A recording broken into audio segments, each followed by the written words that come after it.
Okay, here we go. Hello again, everyone, and welcome back to The Noise in Your Head. I'm your host, Joshua Timko, and I'm here to guide you into the bright, bubbly world that is the independent music scene. I'm just kidding, of course. The indie scene isn't really where you want to go when you're in search of brightness or bubbliness. I guess there are certain places you can go to find that. Although, at times, it may seem like it's a bright and bubbly place.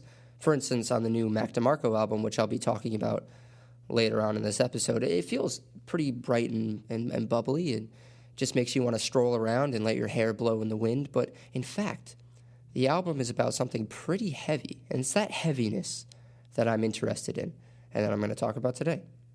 So, if you feel like you haven't heard from me in a while, you'd be correct. Very observant of you. The show has been on somewhat of a hiatus, and I'll let you in on why. Both Evan Studwell, my co-host of our sister show, The Take-Up Reel, and I are growing boys who are, we have eager minds, and we are always eager to learn, and we could just never seem to put our books down. Let me tell you. Actually, that's not true. But about a month ago, we had finals week here at Hofstra University, and I gotta say, I can't speak for Evan, but for me, it was pretty brutal. I had papers on top of papers and exams every day, and it was just a dark period. And I feel as though anyone who saw me that week might have been frightened by my stench and my caveman beard and my coffee breath. But I got through it. I passed all my classes, and it was tough, but well worth the journey. So after that, homeboy Evan flew back to his homeland of Chicago, Illinois. So podcasting half a country away, it really isn't that easy, especially with the schedules that we've had. So there's a little explanation, but guess what? We're back.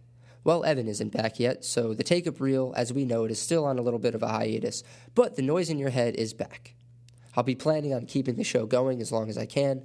I just want to thank everyone who has supported the show so far and who's commented, left comments on things that I should talk about, and who's even listening right now. I want to thank you especially because it's nice to know that I'm not just speaking into the empty void that is existence. Now on that note, let's get on with the show.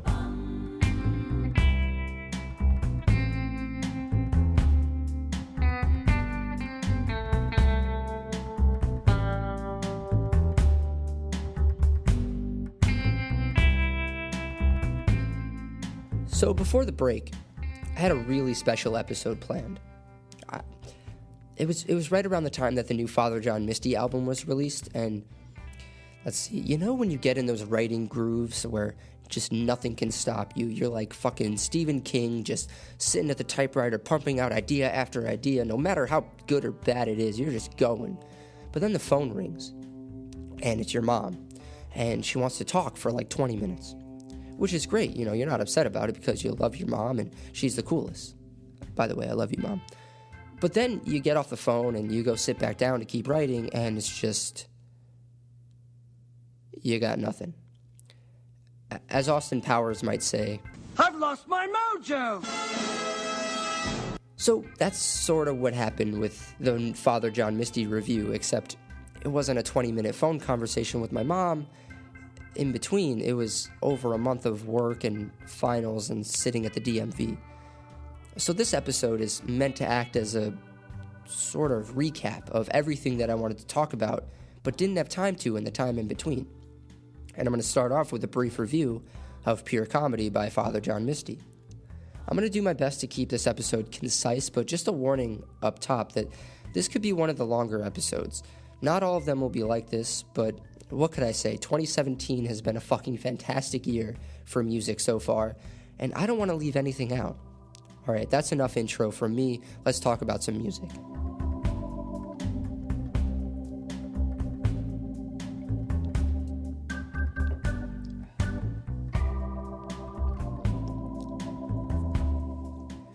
In 2011, acclaimed film director Terrence Malick unveiled the film The Tree of Life.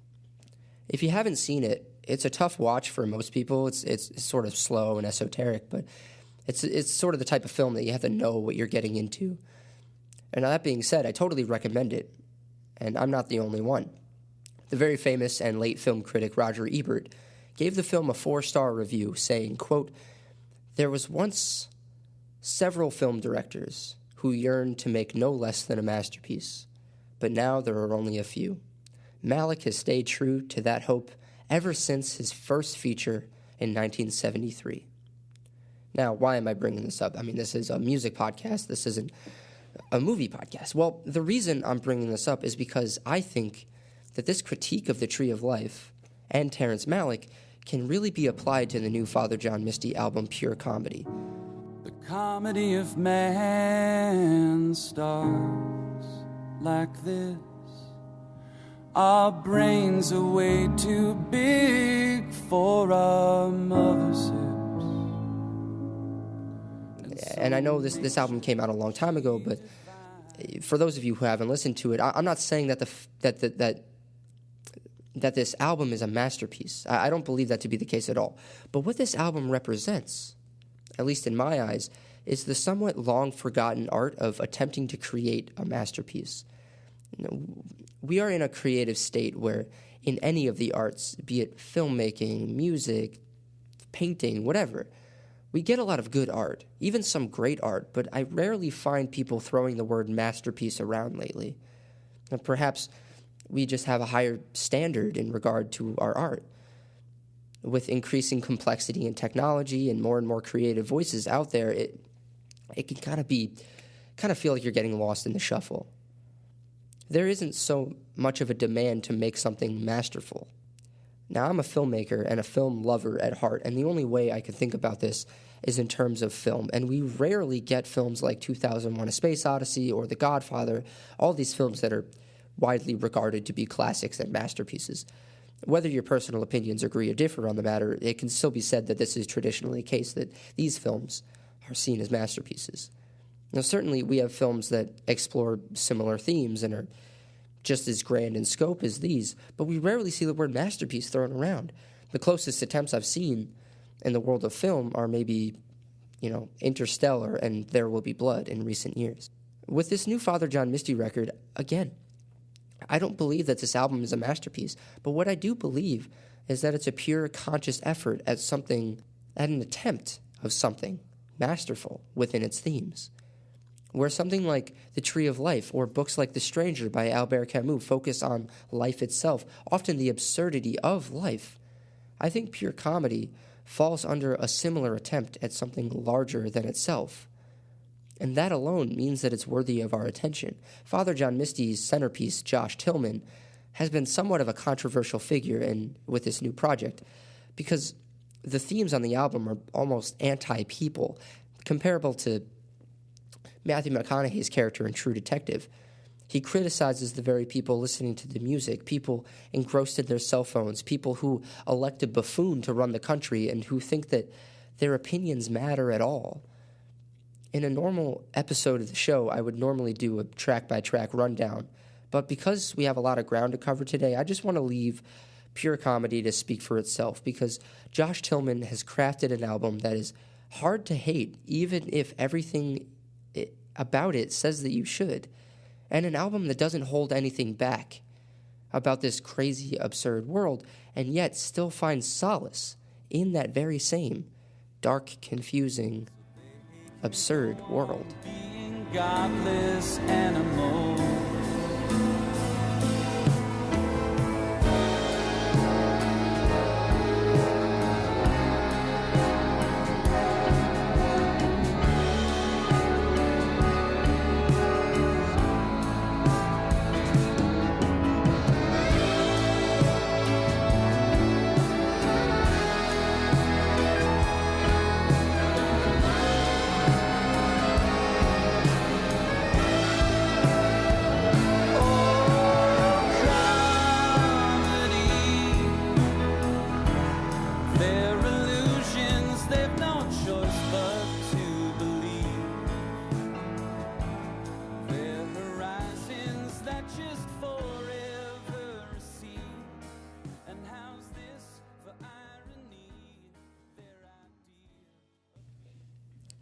In the first song off of Mac DeMarco's This Old Dog, Mac sings about getting older, and he's looking in the mirror, and he really starts to feel like he's resembling his father more and more as the years go on.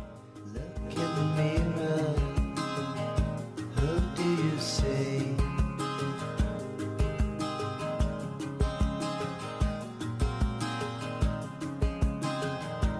someone familiar, but surely not me. Now, this upsets him very much because he's had a very tumultuous relationship with his father. He doesn't want to accept that he could be anything like him. Now, as mentioned earlier, this is a very soft, warm weather kind of album and song, and that message, the messages throughout the entire thing can go undetected because of Mac's soothing melodies and vocals. And maybe that's part of the point. Mac is ready to be open about this stuff, but not ready to be that open. He still wants to entertain you. Throughout this album, Mac sings about his romantic relationships, the ups and downs, the honeymoons and the breakups, denial. He even gives us some advice about following our dreams. Now, I have to say, I love this album, and I'm predicting that it'll make it to my end of the year top 10. Mac has such a charm to his personality that seeing him act out in interviews and on stage, it's hard to believe that this wild, antic-driven performer is capable of writing such poignant songs about grown-up topics like aging and looking from different perspectives to discuss the end of a relationship. In two side-by-side songs, For the First Time and One Another, Mac first sees the breakup and claims that, she'll be back. No, she'll be back. Of course she'll be back. But, it's still hard living without her day to day. Father at my side, simply being alive's been rough.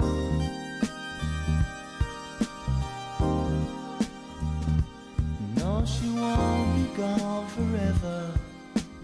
There are many times I find it feels that way. In One Another, he sings about not ignoring all the growing he did in the relationship, all the lessons he learned from the mistakes that were made, and maybe, just maybe, things are better off this way. Hey kid, everybody's prone to some mistakes. If you always kept it straight, you'd never learn. You run the risk of all the risks you take.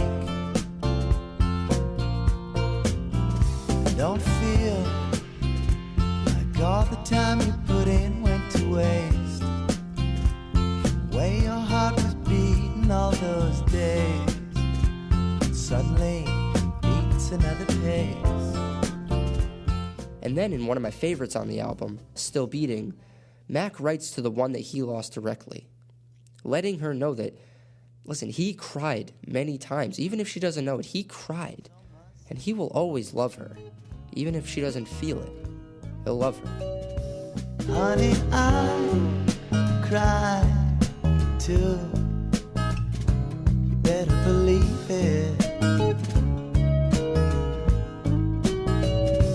Honey, my heart still beats for you, even though you don't feel it. Beat it.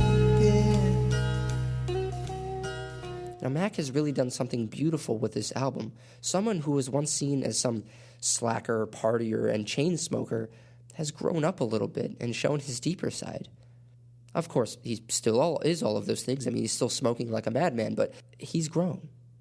And the end of this album, he brings us back to his father, who we haven't really heard of that much. We haven't really heard of him since the opening. And his father's slowly fading away. And though this is a man that Mac has every right to hate, who he even expresses resentment for in the opening of the album, Mac realizes that it's still hard to see him go, that his father's death is not an easy one to face. The thought of him no longer being around, well, sure it would be sad, but not really different. And even though barely know each other, it still hurts watching him fade away. In an elegant reversal, Mac has brought us on a journey, used his romantic relationships to help reconcile his own feelings toward his father. And if that doesn't make you take a step back and give a respectful head nod of approval or even a standing ovation, then maybe this album isn't for you. But personally, this album hits a home run that I think is going to be a tough one to beat. Watching it fade away. Watching it fade away. The best feeling for me, one of the best feelings, I guess, comes when an artist releases something that immediately you know will go down in the history of their career. And that's something that every artist has to really kind of face a little bit, because you're going up against your legacy. You're going up against, your last album, which was a huge hit, or your very first album, which was your breakout. Fans simultaneously want a band that'll give them something new and refreshing, but also the same old stuff that they had before that they're familiar with. So it's an interesting dynamic. But for the Mountain Goats, they've had a career that has lasted over 20 years. They've had 16 studio albums under their belt. And their newest one, Goths, it's a huge step in their giant discography. No one knows where the lone wolf sleeps. No one sees the hidden treasure in the castle keep. No one learns the secret name. No one burns in the absence. John Darnielle, who's the lead singer and main songwriter of the Mountain Goats, is seriously one of the greatest songwriters of, fuck it, man, I'll say even ever. His literary allusions and Bible references and constant detail-oriented name-dropping style never gets old. In fact, it retains its refreshing quality throughout this nearly hour-long album. He has a huge talent for bringing the listener into the setting and keeping you engrossed until the song is over, making every theme and moral and meaning hit even harder. The album touches on young adults growing up in the late 80s and 90s in the nowhere suburbs of California who are embracing this gothic lifestyle, free of care, listening to dark, angsty metal and rock and doing a lot of drugs. In one of my favorite songs, The Gray King and the Silver Flame Attunement, Darnielle tells the story of the Gray King, this older kid who's wearing a lot of dark clothing, and he's very intimidating, and he smiles at them, and he has fangs, and he takes him and his friends for a ride in his Pontiac and nearly crashes the car on purpose. He's driving, and he's skidding up against the guardrail, making sparks fly out the back of the car, putting everyone at risk, flirting with death. And in a fantastic chorus, Darnielle sings,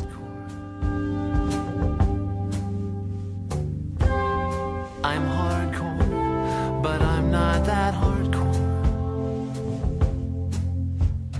I'm hardcore. He sings on this album from the perspective of someone trying to fit in, hiding parts of themselves.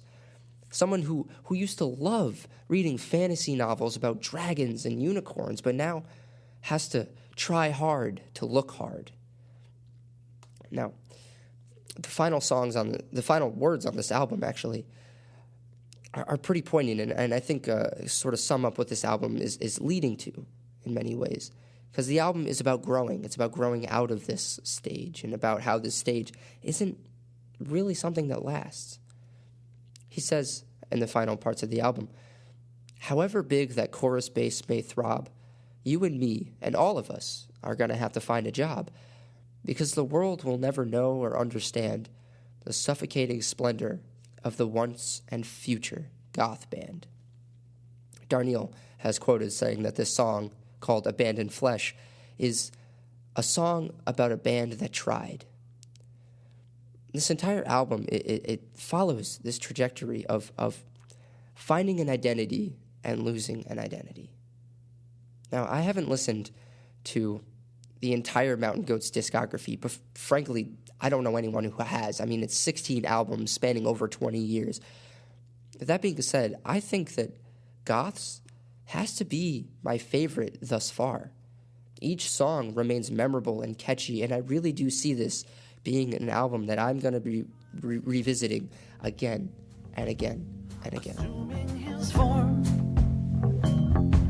reborn in the heat. And I'm hardcore, but I'm not that hardcore. I'm hardcore, but I'm not that hardcore. I'm hardcore, but I'm not that hardcore.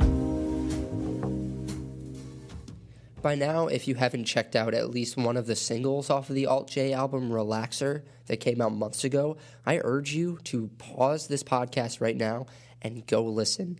It's only 8 tracks and about 40 minutes long, and it's filled with some fucking bangers. 0110011 crying 009 hearing 111 cut my somersault on my backflip poor summer poor summer kiss me.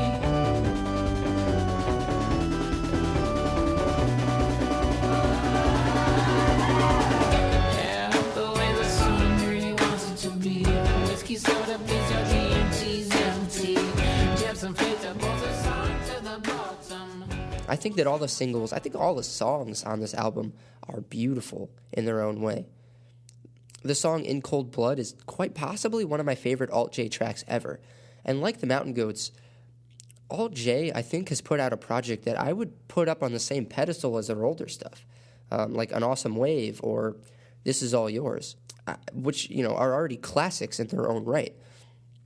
Relaxer, while it suffers from not a whole lot of consistency, I think that the songs are very all over the place, and the album doesn't really form an identity of its own.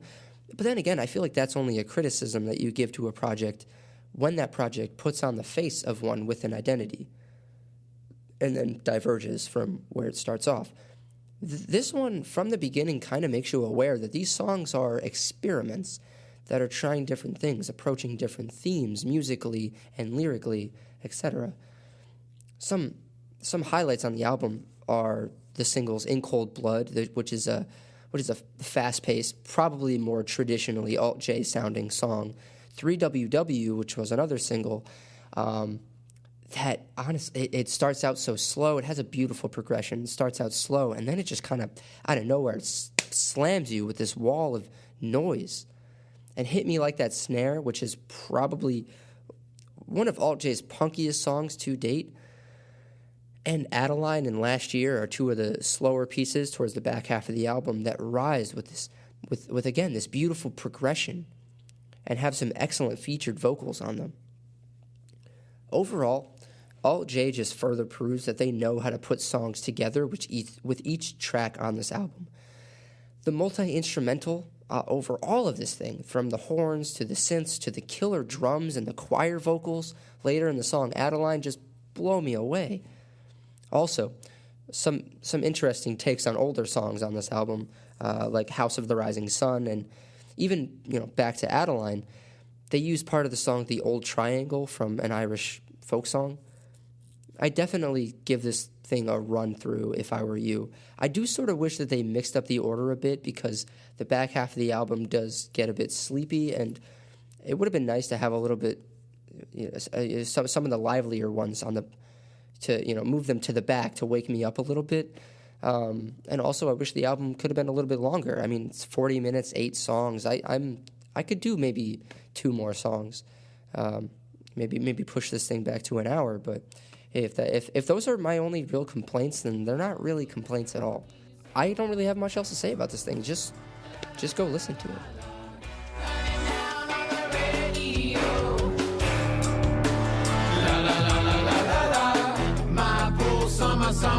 Summer vibes scale in cold blood 0110011 crying 009 hearing 111 life is back slaps the surface of the pool oh killer pool killer kiss me.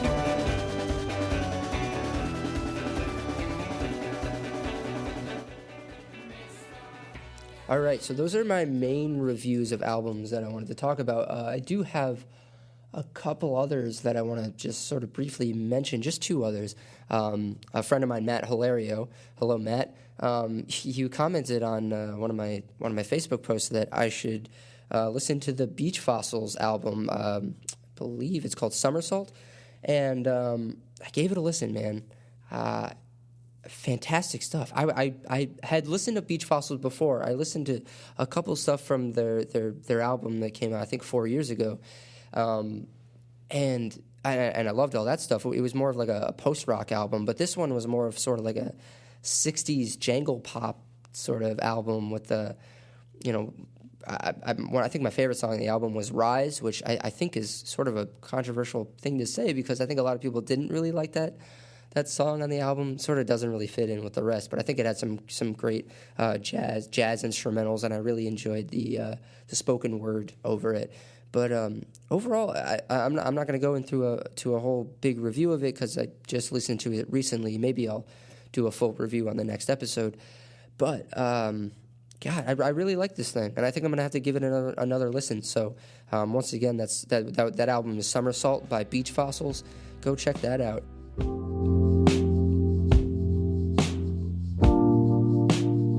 Oh 05, you know. Trying to find a time for you.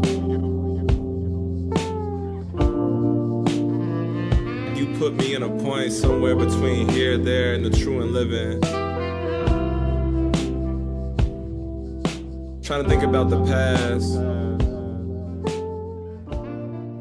Second to none. The next one that I want to talk about briefly is, I wanted to write a really full review of this album, and maybe I will at some point because I honestly love everything that Mark Kozelek puts out. Mark Kozelek, if you don't know, is the head honcho of Sun Kil Moon, and if you haven't heard Sun Kil Moon's name ever, fucking go out there and listen to anything by Sun Kil Moon. Because it's an experience, honestly. If I had to name any Sun Kil Moon album that you should listen to, I think you should probably listen to Benji. Although it's a sad one, I think it's probably Sun Kil Moon's most recognizable and notable album to date. But this new album, which is actually, he came out with a new album earlier this year. Mark Kozelek is just on a fucking roll with these things, just putting out album after album. He put out an album back in February, but the one that I'm going to talk about right now is actually a collaboration that he did with Jesu, which I think is how you pronounce it. The album is called 30 Seconds to the Decline of Planet Earth. Whew, that's a mouthful. 30 Seconds to the Decline of Planet Earth. This album by Sun Kil Moon and Jesu. Man, Jesu is sort of just this, I guess, electronic instrumental beat maker, and Sun Kil Moon, or Mark Kozelek, is really this sort of acoustic, sort of rambling singer songwriter, and he has some really powerful stuff on this album. He has one song that, I don't really share that many strong feelings towards Michael Jackson, but. On this one, Mark, there's a song called He's Bad, where Mark just sort of condemns Michael Jackson, saying that he's bad, that he's glad he's dead. And don't let that turn you off. I believe me, Mark he's a controversial figure, and he has a lot of aggressive things to say. But he also has some really beautiful things to say on this album. So, again, I'm not going to go into a whole huge thing, but maybe at some point I will. Just go check out 30 Seconds to the Decline of Planet Earth by Sun Kil Moon and Jesu, because I think it'll really be worth your time. I'm not a perfect human, and I'm on no superiority trip, but there's a disgusting side of humanity in that movie, and a few things that I've seen in my life made me hate the fucking world. Just for a little while. Yeah, that's right. While I watched that movie, I hated the fucking world.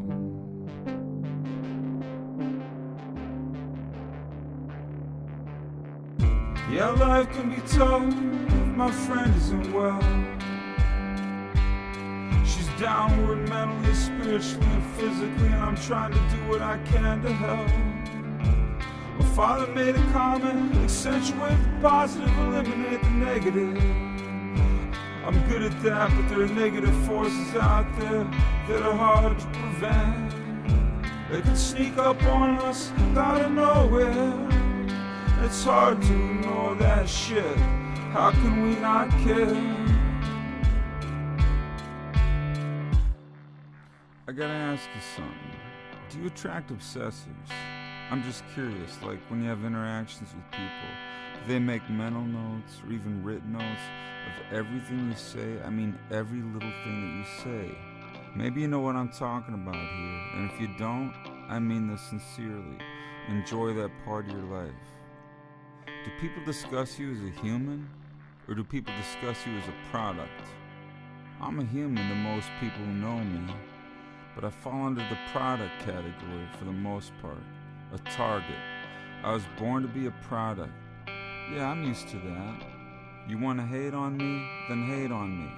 You got shit to throw at me? Then throw it. You want to punch me in the face? I'm easy to find. Throw the fucking punch. See if you can catch me. Either way, I love you. I really do. I got a lot of love in my heart. I got love for the haters. I even got love for the alligators. Okay, so those are the main albums that I wanted to talk about in this episode. But there are a few other things, a few pieces of news and interesting pieces of things that I'd like to talk about. Since, this is sort of our comeback from our hiatus. I got a lot to cover. I got a lot of things on my mind. The first person that I want to talk about, is a man named Jake Ewald. Now, you've probably heard me talk about him before, if you've followed the Take Up Reel and you followed the Noise in Your Head, or even if you're just friends with me in life, you've probably heard me talk about Jake Ewald before. Jake Ewald, best known as being one of the frontmen of modern baseball.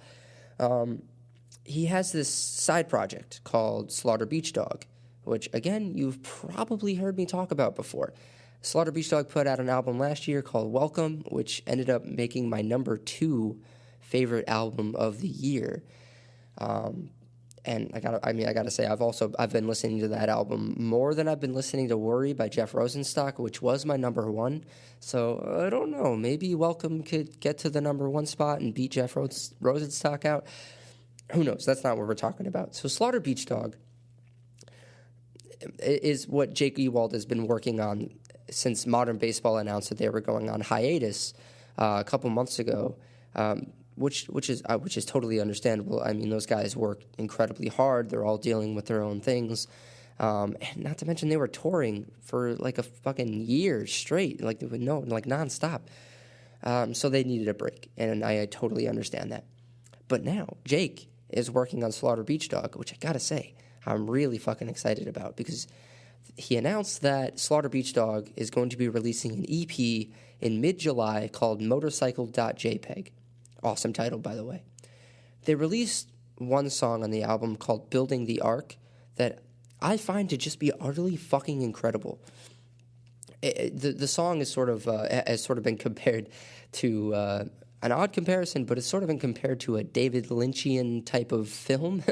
It's sort of very wandery and dreamy, and sort of just like picks at little details about things. And he talks about having a dream about having sex with a woman in a 7-Eleven, and then a man popping up behind the counter with a gun in his hand, and he has this giant smile on his face. It's a great fucking song, and I've said it many times, and I'll say it again just to hit it home, but I think that Jake Ewald is slowly becoming one of my favorite songwriters of the 21st century. And I'm incredibly excited about the future of this project and whatever this guy does, any of the project that this guy works on. He also did a small audio tree session way earlier in the year. And it was like a small acoustic set on audio tree. And he did this song called Acolyte. If you get a chance, I can post a link for it in the footnotes. But also, you should just go look it up. This song, I gotta say, I've been listening to it over and over. And even though it's not a song that's on an album, it's not, there's no studio recording of it. I gotta say, I think it's one of my favorite songs of the year. If I had to say, it's incredibly beautiful, and Jake just is such an incredible songwriter and has such a way with words that I don't really know if I can explain. There are songwriters whose songs just sort of wash over you, and you go, oh yeah, that was a good song. But with Jake, whenever I hear one of his songs, it's not like it just washes over me. It's like it lingers in my mind, and there's some unique quality about it, about everything that he's saying, that I can't really put into words. I think you just got to kind of experience it for yourself. So I bring this up only so that you go check out Slaughter Beach Dog. Go listen to the album Welcome that came out last year. Go listen to Acolyte on YouTube, and you can go listen to the first single, Building the Ark, from the EP Motorcycle.jpg that comes out later in July. Let's see. Go check out those things. Pre-order the EP. It's always good to support indie artists. You can go check out Slaughter Beach Dog's Bandcamp page to find all that information on that. I open my eyes and I am sweating. I must have been dreaming. That punch I threw was just embarrassing. And all my dreams are always violent, but I'm not violent. So in my dreams I'm not so good at fighting. There's this one where you and I are making brilliant love inside a 7-Eleven just past the city. And I can't save us when that guy gets up and jumps out from behind the counter, gun in hand. All right, one more thing that I have to cover on this episode, and then I swear we're done with the episode. But this is so important to me. It's so important that I talk about this because I'm actually like I'm getting giddy, getting ready to talk about this because it's just so exciting to me because I've been waiting to talk about this band publicly for fucking a couple months now, actually. And my time has finally come because the podcast is back and we're better than ever, baby. This episode is going to come out the day after this band, who I'm going to get to in a second, they release their new EP. I believe it comes out June 30th, June 30th, something like that. And this episode is going to be coming out the day after, unfortunately, because that's just the way the podcasting works. It doesn't always line up. I'm recording this episode of the podcast. What is it now? 2 weeks? Yeah, about a week before the EP actually comes out. And you bet your ass, this is me speaking from the past to future me. In future you. You bet your ass that I've listened to this thing probably about 20 times. I stayed up till midnight and I fucking ran through this EP at least 20 times because I'm in love with this band right now. And I think that everyone else out there should be too. The band that I'm talking about is McCafferty. Shit. And they have a new EP coming out called Thanks, Sorry, Sure. And McCafferty, man, what do I say about these fucking guys? Okay, so I'll give you a run through. They're from Ohio. They've had a very interesting career up to this point. They've sort of been off and on as a band, putting stuff online, then taking it down, and they have a whole bunch of EPs that they have. You can only really find it via this Google Doc where you have to find the right people who have the Google Doc that has all the EPs on them. Anyway, that's not the point. For me to tell you the whole story of McCafferty would feel sort of like disingenuous on my part. I wouldn't really want to do that, considering the fact that these incredibly funny and I'm assuming handsome guys, I haven't seen too many pictures of them, have their own podcast, and you can go listen to that. There aren't that many episodes out right now, and they're all about a half hour long, so quick and easy to listen to, and they run through their entire basically history. and that podcast is called The McCast. The only podcast hosted by McCafferty about McCafferty. My name is Nick Harkop, and I will be your captain aboard the ship that is indefinitely sinking into the vast depths of the underworld, never to be seen. Fuck you guys. Or heard from again, brothers. And I just want to get, not like sentimental, but I just wanted to talk for a second to like all my haters. And if you said, dude, I wasn't gonna make this shit happen, dude, you can my dude, you can my dude, because guess what, daddy's going on tour, and where are you, dude? In your mom's basement? You come on, dude, come at me, dude, my dude. Very clever on their part. So you could listen to these super funny and interesting guys talk about whatever. They just sort of shoot the shit. They answer fan emails, and it's always just a great time with them. So that's them as people. Now, their music. They signed to Take This to Heart Records recently, and they're now in it for the long haul. They were, like I said, they were very off and on again, but now they've decided that they're going to start making music their full-time gig.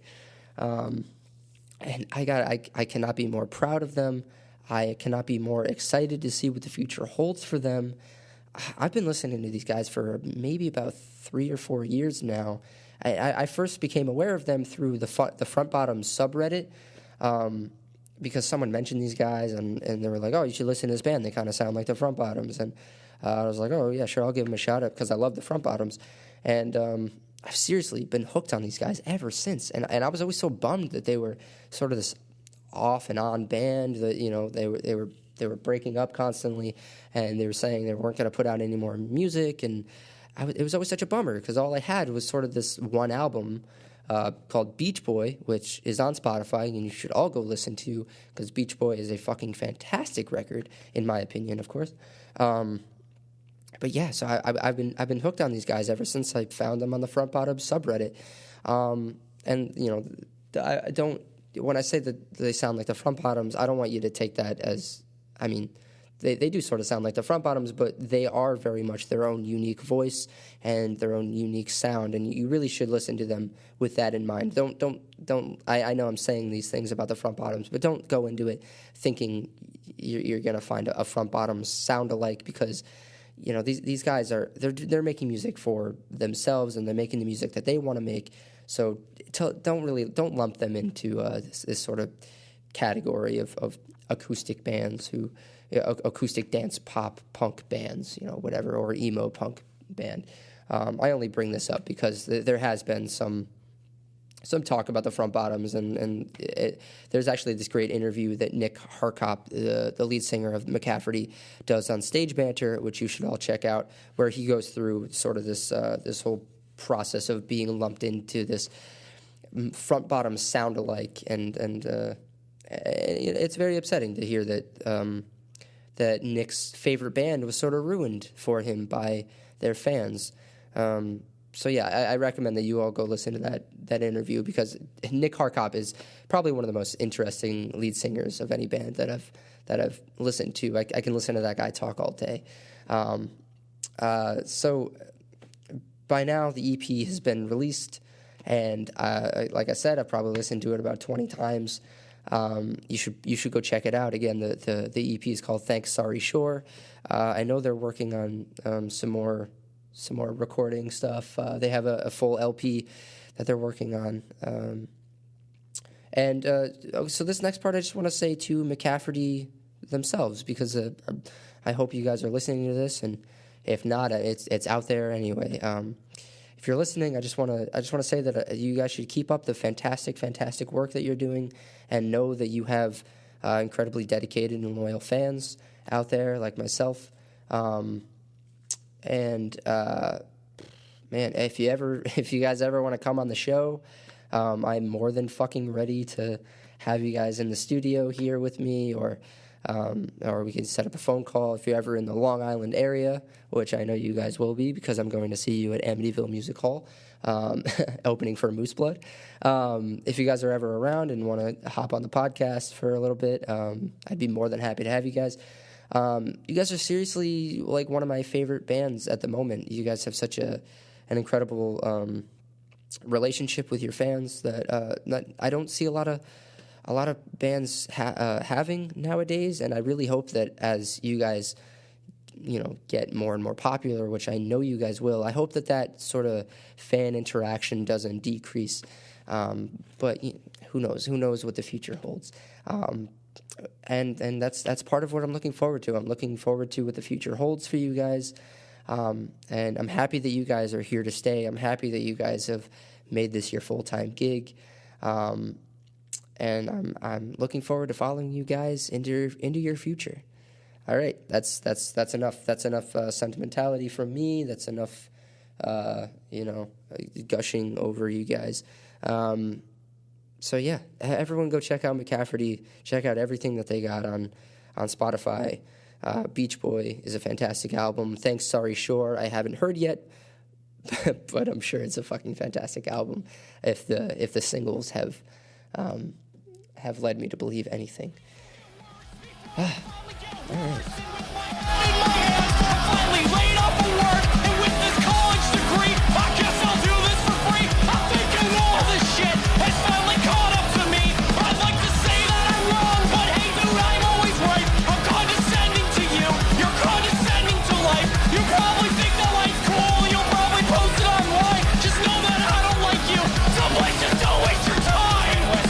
At me while I'm recording this song. He's probably laughing right now just while I break the fourth wall saying what's up. Well, this was a good episode. Not as long as I was actually expecting. Man, I haven't closed out a podcast episode in a very long time, so forgive me if I ramble on a little bit. But again, I just want to give a quick thank you to everyone that is listening to this right now and or will be listening to this in the future, or anyone who is sharing these episodes with their friends or commenting on the Facebook, because that's really what I'm looking for. I'm really looking for people to communicate with me, because I'm always looking for more things to talk about on the podcast, and it doesn't have to be just albums or artists, which I'm totally fine with having. I'm also interested in sort of getting some topics when it comes to music in here, because I do enjoy sort of talking about music as a medium itself, and not just talking about different genres and specific artists or labels and things like that. So any topics that you guys want to talk about, I know I mentioned on Facebook that if anyone is in a band or knows someone in a band, local, if you're around Long Island, or if you're ever visiting Long Island and you want to sort of promote your band, I also want this to sort of be a platform for that.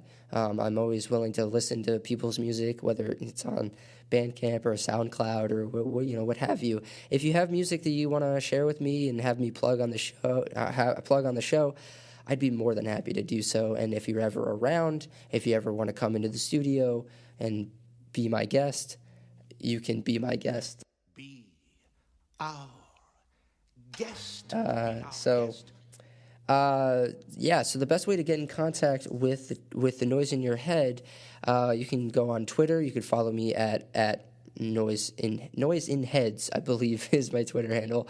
You can hit up Facebook. There's a Noise in Your Head Facebook page. You could also email in at thenoiseinyourhead@gmail.com. And wow, we are back. It's the end of the hiatus, and I'm really looking forward to the future of this podcast and the future of 2017 in music, because like I said before, it's been a doozy so far. A lot of my favorite bands are putting out new music. Oh, there's a new Manchester Orchestra album coming out pretty soon that I'm pretty pumped for. Yeah, you should listen to there's 2 singles from that came out, I think, called The Gold and The Alien. They're two really good ones, and I'm really liking the trajectory that album is going in so far. So yeah, man, it's been real, and I'll see you guys next week.